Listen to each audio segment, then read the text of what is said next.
వరంగల్ ఎంజీఎంలో ఒకరి మృతదేహాన్ని మరో కుటుంబానికి అప్పగించిన కేసులో ట్విస్ట్ వెలుగు చూసింది.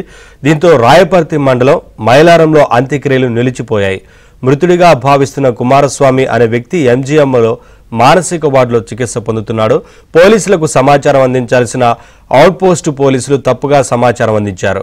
రైల్వే ట్రాక్ పై పడి ఉన్న వ్యక్తిని వరంగల్ రైల్వే పోలీసులు జూలై 9న ఎంజీఎంకు తరలించారు. అదే సమయంలో తొర్రూరు పోలీసులు మరో వ్యక్తిని ఆసుపత్రికి తీసుకొచ్చారు. అయితే రైల్వే పోలీసులు తరలించిన వ్యక్తి చికిత్స పొందుతూ మృతి చెందాడు. రైల్వే పోలీసులకు అందించాల్సిన సమాచారాన్ని అవుట్పోస్ట్ పోలీసులు తొర్రూరు పోలీసులకు అందించడంతో సమస్య ఉత్పన్నమైంది. అప్డేట్స్ మా కరెస్పాండెంట్ నవీన్ అందిస్తారు. నవీన్, ఏం చెప్తున్నారు ఇప్పటికైనా అధికారులు ఈ విషయానికి సంబంధించి జరిగిన ఘటన పైన? నవీన్, ఇది ఖచ్చితంగా ఎంజీఎం సిబ్బంది పోలీస్ అధికారుల మధ్య ఉన్నటువంటి సమన్వయ లోపంతో ఈ తప్పిదం జరిగింది.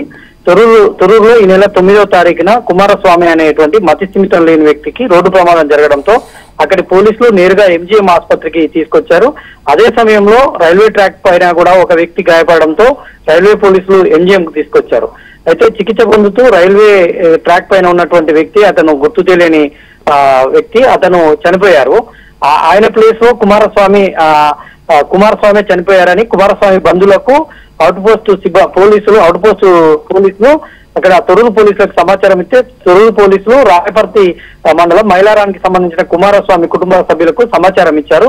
దీంతో వాళ్ళు తమ బంధువు చనిపోయారు కుమారస్వామి అంటూ వాళ్ళంతా కూడా ఎంజీఎంకి వచ్చి మృతదేహాన్ని చేపలో చుట్టి ఉండగానే తీసుకెళ్లారు.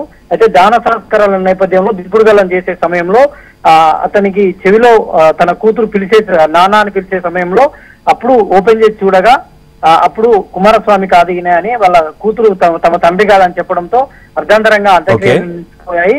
దీంతో అక్కడి నుంచి ఎంజీఎం కు తీసుకొచ్చారు శవాన్ని. ఇక్కడ అధికారులు మరోసారి ఎంక్వైరీ చేయడంతో విషయం వెలుగు చూసింది. Naveen, right, thank you Naveen, thanks for the updates.